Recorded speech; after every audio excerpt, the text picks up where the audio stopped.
Well, hello, folks. I'm L.A. Little, and this is your daily NeoTA wrap, where we take a look at these markets and we do it from a neoclassical perspective, each time asking ourselves what happened today and what does it tell us about the coming ones. I do the show 4 times a week, Monday through Thursday, broadcast at or before 10 o'clock Eastern Time and archived on YouTube. It's under the channel L.A. Little. You can catch me there anytime, any device. You can also register there, set your alarming so that you get notification of the show when it's ready, because now that we pre-record, try to give you a little bit more of a polished piece, a little bit more in-depth material coverage. It's nice, you know, if we get done early, then we push it early. If we don't, then of course we always try to push by 10 o'clock Eastern Time. So let's get started here. We had that pullback today.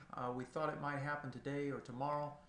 It did happen today. It wasn't huge except for on our friend the Russell, the old Russell here. This is our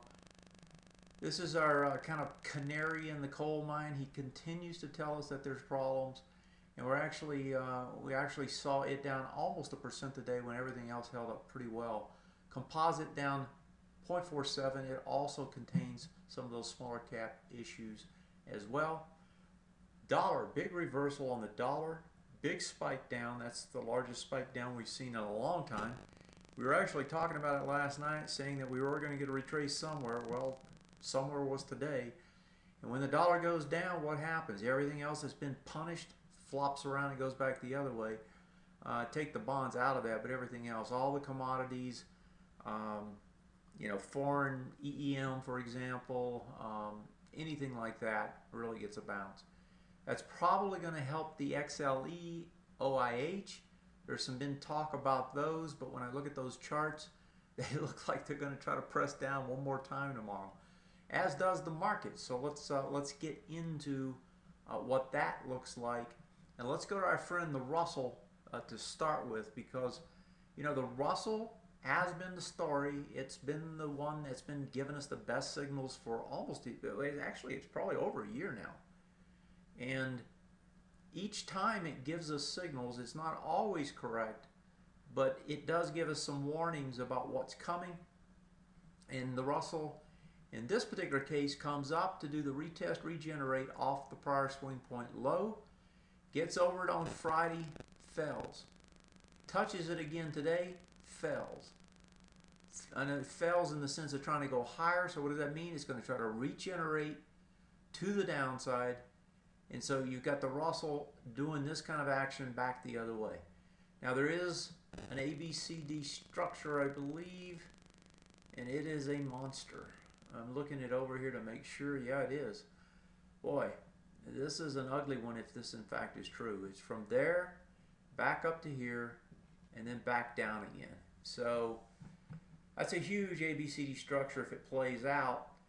And if it does play out, it's going to be a real big problem, because as you know, on the weekly, the Russell's already tested all those lows. It did break, as we covered last night. It did break on the intermediate term time frame. That's the first index to do it in almost a year. The last time was the Dow. I think it was late last year or early this year the Dow did it. But you know, Dow I don't put quite as much weight in most of the time, because it's just 30 stocks, and I know it's supposed to be representative and all that, but you know, folks, there's a great piece, and I may post it. I've got to get permission, but there's a great piece by a mathematician overseas that did a piece on the Dow and how, you know, the price itself is somewhat manipulated. I thought it was an excellent piece, and I'll try to get that posted and get permission to post that. As far as the coming week or this week, the Russell to me is the one that has to be watched. If the Russell starts to give it up, it's going to be a big problem. Now, why did we see small caps hit so hard today? Well, generally you'd think, well, that's what's been happening. Well, today you actually had one stock totally fall out of bed. That stock used to be the supplier to Apple, GTAT.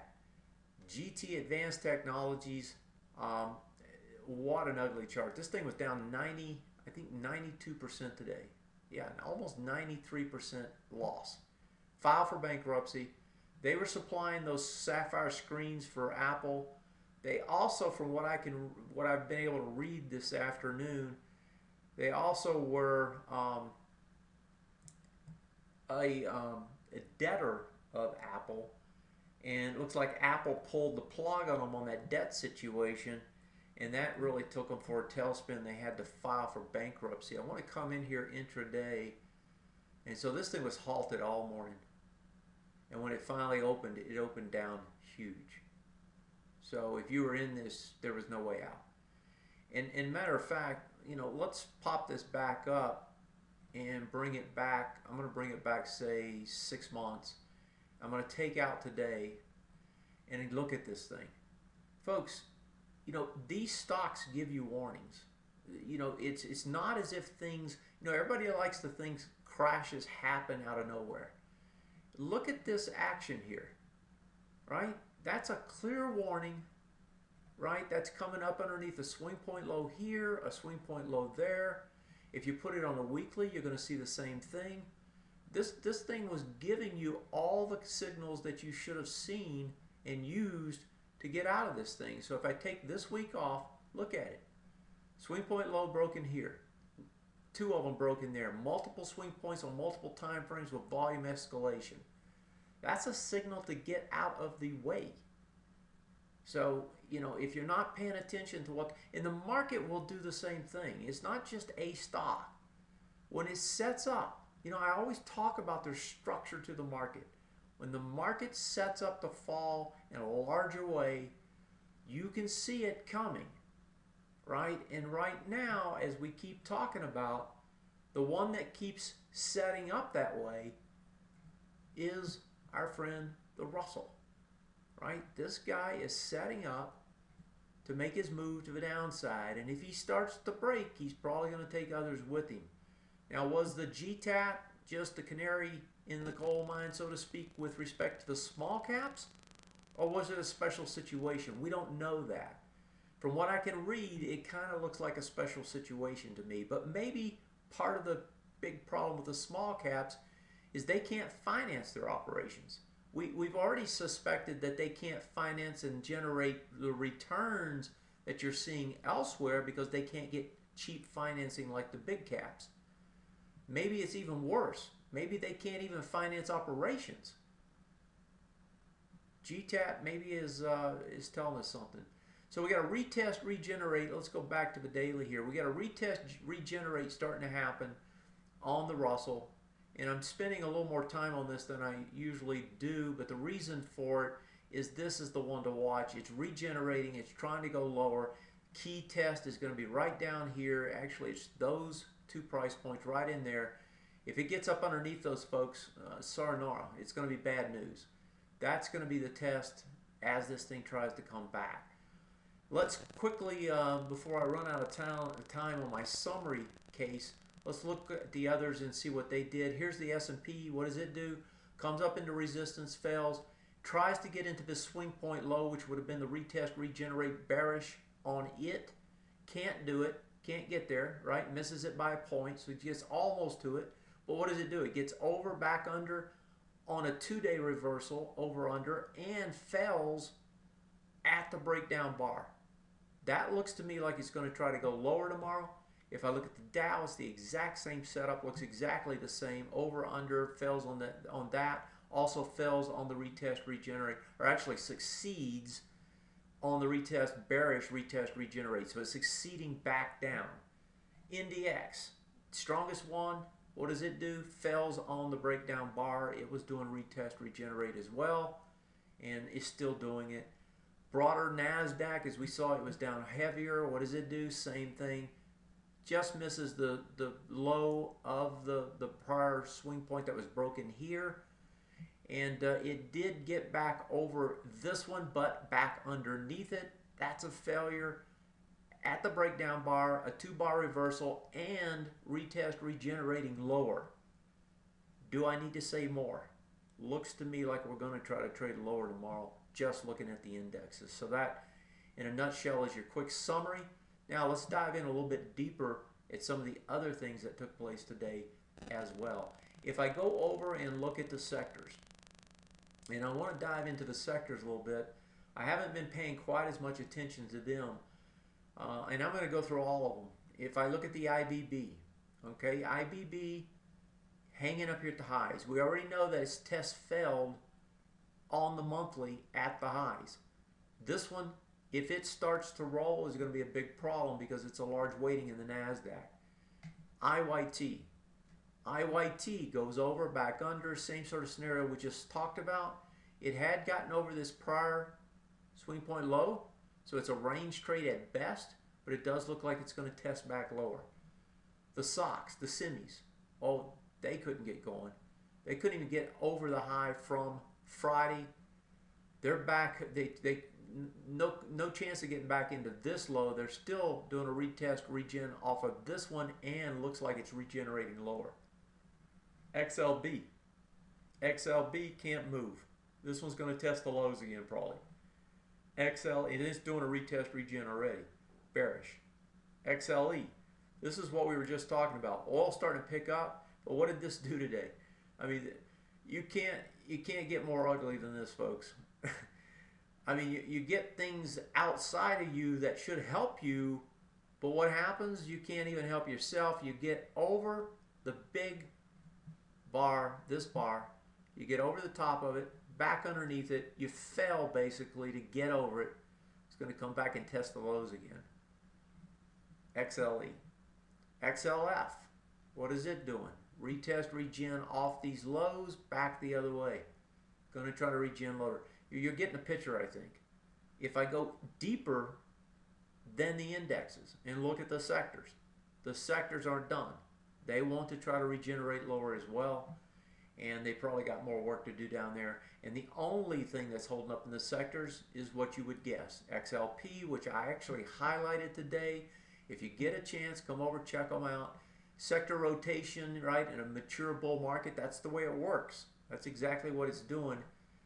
Money rotates into those things that look undervalued or safe, and that's what's happening. And that's happening here in the XLU, and it has been happening in the XLV, but the XLV, again, biotechnology is the Achilles heel if this starts to break. Ox markets, let's go to those guys, because here we had the dollar news. And I want to go look at the dollar first because, you know, you've had this huge skyrocket higher on the dollar. Here's the weekly big run up, right? Huge run up, 8.5% in the last three months. If we come back now and look at the daily, what does it do? It does a takeaway bar. Okay, so you spike up, back down. It's a takeaway bar back the other way. This one's going to actually try to trade back. Remember last week, I think last week when we were talking about this spike, that we were probably, actually I think we were talking about this one at the time, that we were probably going to try to trade back into this bar. I still suspect it's going to try to get there. It's got a higher support zone now, but underneath there is where it's probably going to try to get to before it's done. That's the area. If it comes down that far, you're going to get a big bounce out of all these other things like commodities. So if I pop over, for example, and look at maybe the grains as an example, big pop up today in the grains. The emerging markets got a big pop up. A lot of that was Brazil, or a big portion of that was Brazil off the election results down there. They're thinking they may get rid of the left center president, and that's popping these up. Of course, you're going to see some pop up in gold and silver and some of these other commodities, copper, so forth, right? So you get a bounce in those things off the dollar weakness. And that's it for those. I want to go back to, so you know, again, to reiterate the summary portion of this, it does appear to me that at best, this market's going to try to trade lower to start with. If they can turn it around, you know, then maybe they can get something going. But I think they're going to have a hard time first thing in the morning trying to get this thing higher. I suspect, especially if anything happens in Hong Kong, I suspect this market's going to really struggle overnight by the time we open in the morning. Let's take a look at a viewer question so I don't forget it. Let me find it here. Here we go. Sienna long-term buy and Holly. So let's take a look at these two. So let me pop up, and I didn't get a chance to look at these, so we'll look at them together. So CIEN and HOLI, these are both tech stocks, I believe. I know one is, I don't know about the other. We'll see what they are. So Sienna Corporation. Okay, so daily, so what's the time frame? Intermediate term. All right, so let's look at the weekly, or let's start real quick with the monthly and see what it looks like. So pull the monthly in here. Okay, so this looks like it's going to try to trade to 15 on the monthly. Let's look at the weekly. Okay, so the weekly, yeah, this is going to try to trade lower. So on an intermediate term time frame here, right? You broke here, right? That was the big bar up, this bar, and you broke it. It looks like more volume. Let's see what the volumes were. 39,440. Yeah, so you broke it on slightly more volume. And in doing so, you know, when you made the break, you also broke the swing point low. You've got the extension 2 to 3 bars already. So yeah, this thing can bounce, but where's it going to bounce to? It's going to bounce to do a retest regen, even if it bounces from here. This just isn't ready to buy yet. You got to let it extend farther. And furthermore, I don't know that it's going to bounce yet anyway, because you've got an ABCD structure to the downside. Yeah, it's about done. Looks like it's about done. So you may get your bounce here, but still, you know, you're going to have heavy resistance show up in this area on the way back up. So I don't see the reward risk here until you get deeper. 15 was that target we talked about on the monthly. Let me go back quickly and look at that monthly one more time. Okay, so, you know, what I'm looking at here is the intersection of these bars, which is these two, right? And this one right here. So when I do that, of course, that's where the support zone is. And what I'm talking about is this wide price spread bar here intersecting with these two. So that gives you a decent support. And given the way I just saw the weekly, I'd like to see it get down to 15 to even think about it. But what you really want is you want it to find support, bounce, come back, test, then, right? If you're looking at intermediate term time frame, you're not looking for a trade, you're looking for an investment. So you want to see it test, you want to see it bounce, you want to see it test again and find no sellers, and then you want to see some money come into this thing, right? That tells you that the institutions want to buy. Because if they don't, you know, it doesn't really matter. The thing can just drip lower on you. So, yeah, that ABCD looks like it's going to get you there. So I'd just be patient with this one. It's not ready. Let's look at the other one, Holly. See what we got on this guy. Okay, so this is actually an industrial. Holly Sys Automation. Okay, so this tested the lows on the daily, got the bounce. Let's see what the weekly, or actually, let's just do the weekly next. So you got a big consolidation that's been taking place here for a long time. And when I say big, I mean a long time one. And there's really kind of two, you know, things inside of it there. Okay, so, yeah, this one, this is a hard one too, because I think you're a little bit early on this one as well. Here you've got, you know, you got this big bars up, right, in terms of volume. Here's one of the bars. The other one looks to be this one. This support is kind of eating into this bar, and the sweet spot on those two bars now is the intersection of them. And so when I look at those two bars, that's right in there. That's where I'd want to try to think about picking it up if I'm going to buy.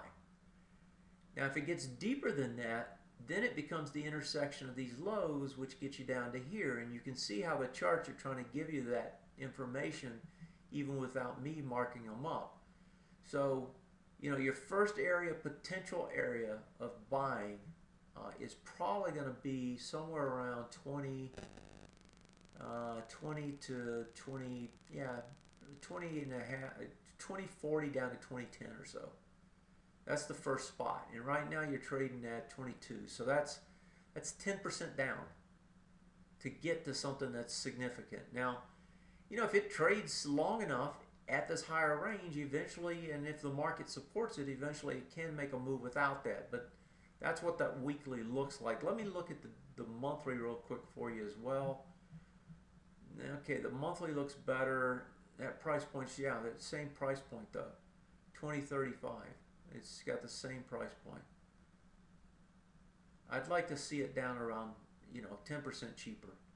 But this one you can monitor. This one looks a lot better. I like this one better. So, maybe it's going to consolidate for a while, just like it's done before, in these other places, and then eventually give you the run up.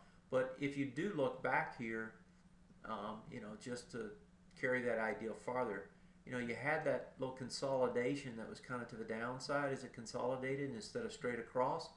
This one's starting to do sort of the same thing, right? So, maybe you'll get that $20 price point. That might be a good place to look at it again. Okay, let's go back to another idea now. Unless I have something else here. Hang on just a second. Let me make certain.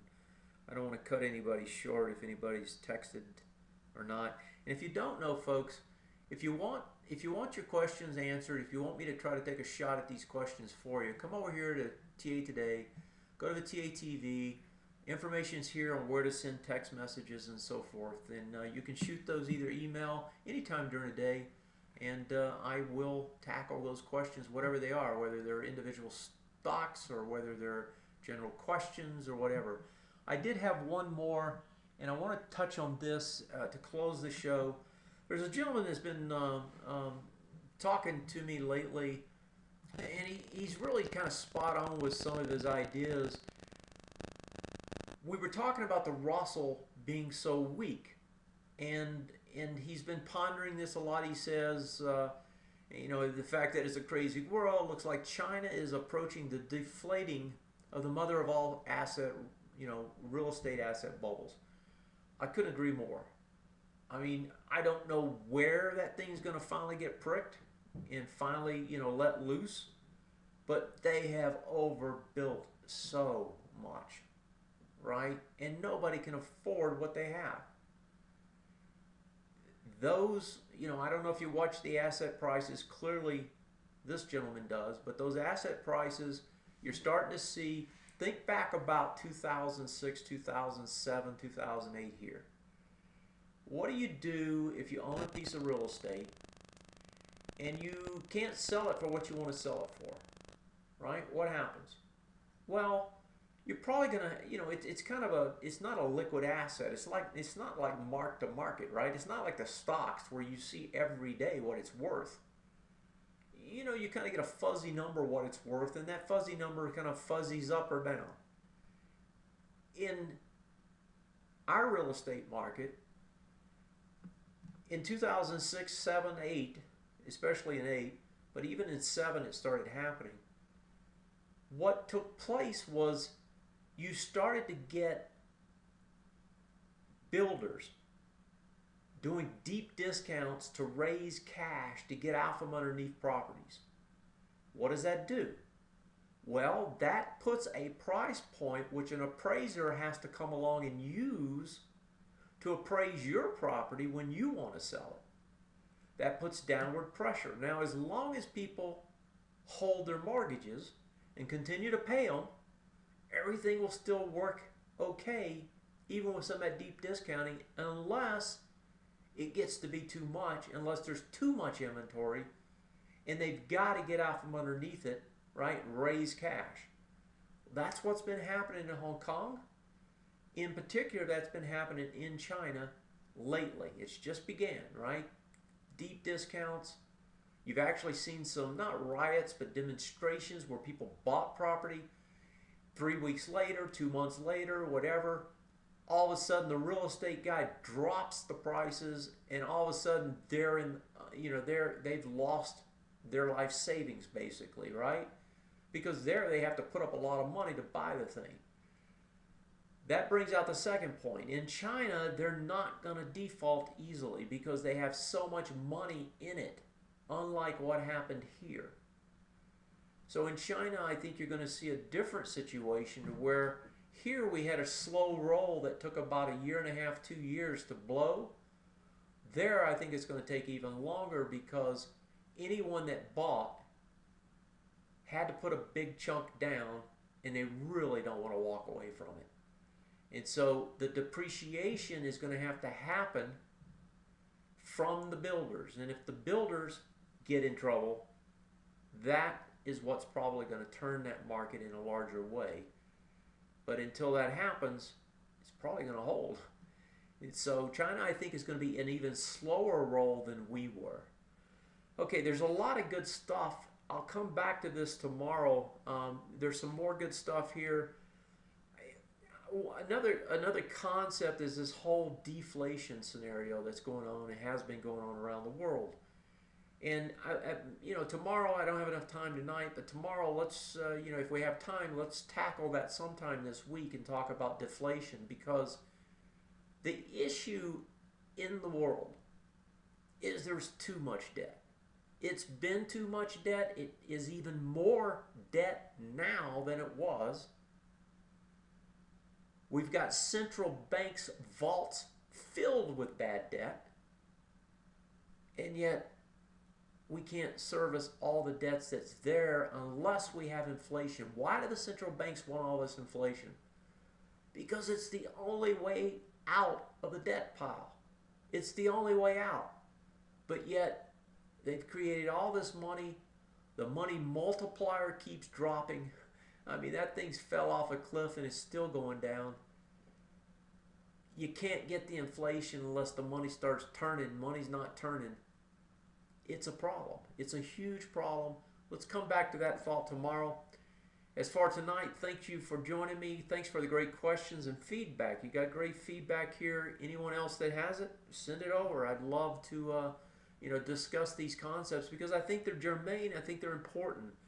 Yeah, we need to watch the technicals, and the technicals are going to get us out of trouble if and when this market really does turn. And folks, there's warning flags out there right now. Don't be naive to it. There are warning flags. They've given us a warning flag probably a handful of times over the last 2-3 years, but they haven't ever done anything about it. There is going to be a time where they will. This may be it. I don't know. What I do know is the penalty flag is up in the air, and it's time to be careful. And I've said that multiple times, multiple ways, and hopefully you're listening. And just beware. I don't know that it will happen, but you have to be prepared. Hopefully you prepared yourself, or at least you have your plans on how to prepare yourself if, in fact, we do get some sort of a larger correction. And when I say larger, I'm talking 10, 15, 20%. I'm not talking 2. This 2%, 4% stuff, that's nonsense. It's nothing. I mean, that's like a cough. It's not even a sneeze. Wait until you get pneumonia.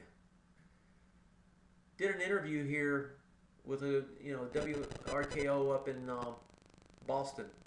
Check it out. It's talking about the same thing. Have a great one, folks. Take care and good night.